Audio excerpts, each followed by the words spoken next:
Good morning, everyone. Today we will be walking you through our application of the ABCD tool aligned with the Natural Step framework to propose a corporate sustainability strategy for McCain. My name is Michelle, and with me are my team members, Amin, Jacob, and Steve.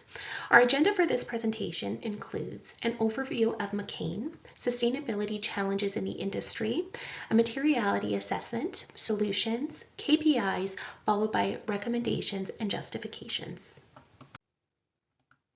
For those who are unfamiliar with the company, McCain is privately owned and was founded in 1957.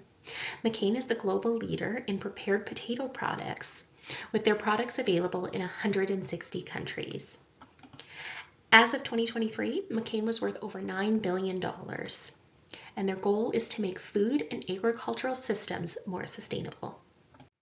Looking at the sustainability philosophy at McCain, we can see that they are in a position to take action in a really meaningful way.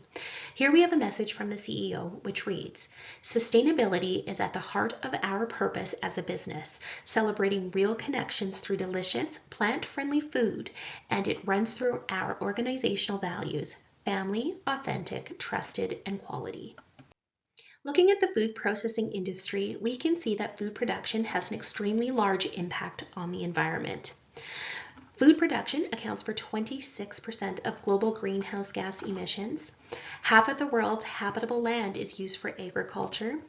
70% of global freshwater withdrawals are used for agriculture.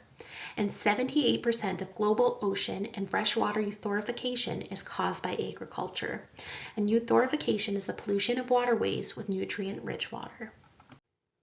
We prepared a materiality matrix to evaluate material topics classified under the SPs and rank them on their importance to McCain along with the level of violation. Under Sustainability Principle 1, we have fossil fuel, emissions, and energy usage, which are aligned with what we shared about the industry in the previous slide. SP2, pesticides, food waste, and packaging. SP3, deforestation, land use, reduction of palm oil, water usage, and resource consumption. And SP4, employment, training, and sodium. Based on this evaluation, we have determined that reduction in sodium, water usage, and greenhouse gas emissions should be top priority for McCain. These are in line with the statistics found on the industry and McCain's sustainability initiatives and values. I will now pass it over to Ahmed, who will discuss the first material topic. The first materiality topic, or number 3 in our ranks, would be to reduce the sodium amount in all of McCain's products by 50%. McCain is already making strides in nutritional advancements. A remarkable up to 30% reduction has been achieved in 20 products within the Just Off Board brand across Europe, with significant reductions in popular items like mozzarella sticks and halloumi products in Great Britain. McCain's innovation shines in the US with new products that are conscientious of health, being low in saturated fat and free from trans fat and artificial flavors. In Canada, the introduction of breakfast patties free from trans fat, artificial colors, and preservatives marks a new era of mindful eating. However, this is not enough. To further advance their cause towards sustainability and to achieve their goals using current advancement in technology, we propose that they use high hydrostatic pressure processing, investing in precision fermentation, and graduation reduction approach using behavioral economics to achieve this goal of 50% reduction. So the question arises, why is it important to reduce sodium in McCain's products? To answer this, we looked into multiple issues that tie towards the UN SDGs. Resource depletion aligns with SDG number 12. Responsible consumption and production. By minimizing salt extraction, we're advocating for sustainable management of natural resources and reducing McCain's ecological footprint. Environmental impact ties into SDG number 13, climate action. The environmental degradation from salt mining and processing calls for urgent action to combat climate change and protect terrestrial ecosystems. Health and well-being directly supports SDG number 3. Good health and well-being. Reduced sodium consumption can lower the incidence of non-communicable diseases, promoting healthier lifestyles and well-being. And that is our primary concern. Economic costs reflect SDG number 8. Decent work and economic growth. The economic burden of diseases related to high sodium intake can be alleviated, contributing to sustained, inclusive economic growth. Reducing sodium is a step towards achieving multiple SDGs. It's a commitment to our health, our planet, and our future. The second material topic that our group would like to propose is reducing water usage in processing plants. The overall goal would be to add 3 pulsified electric field generators to processing plants in order to increase water use efficiency by an average of 100,000 liters per day by 2025. In 2023, McCain introduced a PEF generator to its Smithton plant, furthering its goal of producing more with less. Adoption of this technology supplements traditional wood-burning techniques used to produce steam for potato pretreatment. Alternatively, this process uses an electrical stimulus that's much more water usage friendly and significantly reduces power consumption. Further, this goal also aligns with SDG 12 to ensure sustainable production and consumption across McCain's operation base. Now, to take a look at the why behind reducing water usage in processing plants, is first, it has a direct alignment with McCain's 4 sustainability pillars.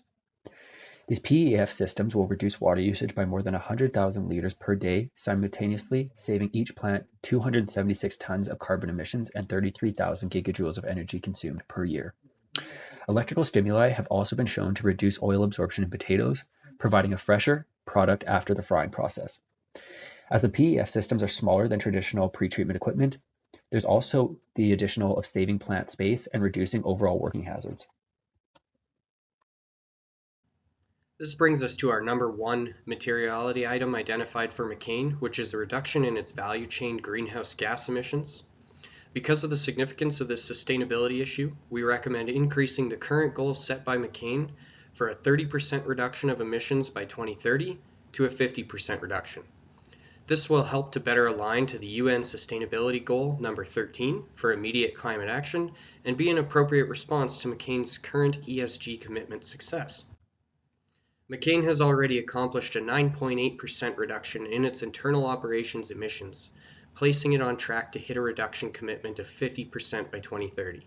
And this is largely due to a facility construction process like the Ballarat plant, which now produces 39% of its energy from solar, reducing its emissions by 27,000 tons annually.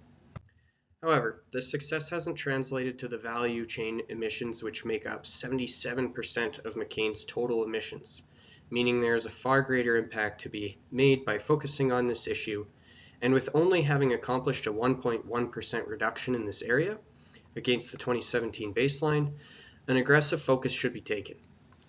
To put the impact into perspective, a 50% reduction in the value chain emissions by McCain would be the equivalent of reducing 2.5 years' worth of Calgary household energy use emissions every year.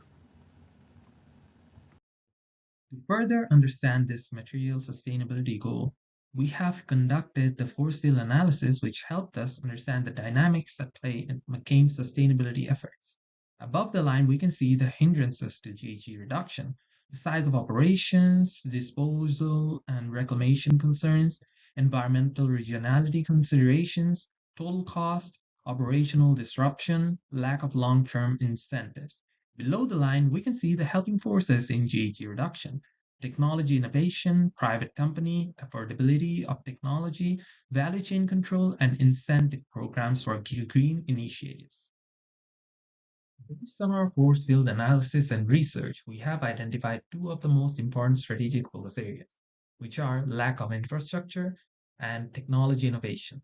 Technology innovation is a critical driver for operational efficiency and addressing environmental challenges. On the other hand, infrastructure development is essential for the effective implementation of sustainable practices. The current lack of infrastructure is a hindrance that needs to be addressed to support research and the adoption of new practices. These areas are crucial for McCain to enhance its sustainability efforts and meet its long-term goals. To address the matter at hand, we have come up with multiple areas of solutions which we have determined using the 3 prioritization questions from the ABCD tool. Our solutions are based on the current available technologies, research, and potential cutting-edge technologies. These solutions are underground freezing, employee training, employee carpooling, electric fleet transition, AI-optimized farming, DAC technology or direct air capture technology, wave energy conversion, terraforming Mars, investing in SpaceX, or vertical farming. From our solutions, we have chosen 3 strategic recommendations that they are the most promising in terms of investment options. The first one is electric fleet transition, Second one is AI optimized farming, and the third one is direct air capture technology. In light of our analysis and feasibility research, we recommend that direct air capture technology as it presents an innovative approach to carbon capture. This focus offers significant potential for reducing greenhouse gas emissions and optimizing resource use, respectively. It aligns with the strategic sustainability goals of reducing emissions, has a huge return on investment opportunity, and feasible option in terms of flexibility and future investments. While electrically transition and AI optimized farming are innovative as well, their current return on investment and market readiness requires careful consideration. The direct air capture technology is an incredible innovation that moves beyond reducing carbon emissions and is actually categorized as a negative emissions technology. This is because it can remove carbon dioxide from the atmosphere. Now, while impressive, the reason this is being recommended to McCain is because the carbon captured can be used to produce clean fuel to support McCain's value chain. Now, while we won't go fully into the details, the infographic seen here shows how these two technologies can work in tandem and also in conjunction with green technologies to support the facility's energy consumption needs. However, the main point to highlight here is that the fuel produced in this process can be used directly in existing equipment and infrastructure that relies on internal combustion, removing the need for costly retrofitting or modifications. An example of the facility seen on this slide will leverage McCain's capability in facilities construction, reduce the stress on the value chain to cut its own emissions, and potentially open a new revenue stream for McCain's. Some economic notes that will need to be verified are that it will cost approximately $1.3 billion to construct a facility that could scrub 20% of the value chain emissions. This is the difference between the 30% goal previously held and the 50% goal now recommended. This same facility would be able to produce 160,000 liters of clean fuel per day at a cost of about $1 per liter. This is a significant undertaking, but we propose the 5-year roadmap seen here, which simultaneously works through the construction project, seen along the top, while also engaging with the value chain stakeholders to ensure adoption, minimal operational disruption, and the ability to produce monitorable analytics. To assess the impact of GHG reduction across the value chain, emission reduction will be measured on a product basis. It'll look at taking the total kilograms of CO2 emissions reduced divided by the total number of associated finished products. Integrated dashboards will track the amount of renewable fuel added to McCain's value chain and provide a snapshot percentage change year over year. To track progress towards McCain's 50% reduction in GHG across the value chain, McCain's data analytics platforms will be integrated with carbon capture equipment to measure process efficiency. To assess how renewable fuel is provided as an input to existing equipment, McCain will analyze employee fuel cards and accurately record which equipment has transitioned over to utilizing synthesized technology. Now, exploring implementation benefits, direct fuel substitution will help mitigate disposal and reclamation concerns, while providing alternative cost-saving methods as technology continues to innovate. McCain's highly efficient infrastructure also makes latter enhancements much easier to implement, and with the current implementation, no disruption will occur to McCain's current business operations as existing infrastructure will continue to run at full capacity during integration. Lastly, there would be no regulatory or interest group resistance, as adding direct air capture technology would further enhance sustainability contributions. Now, to provide a recommendation summary, we'd first like to highlight location feasibility.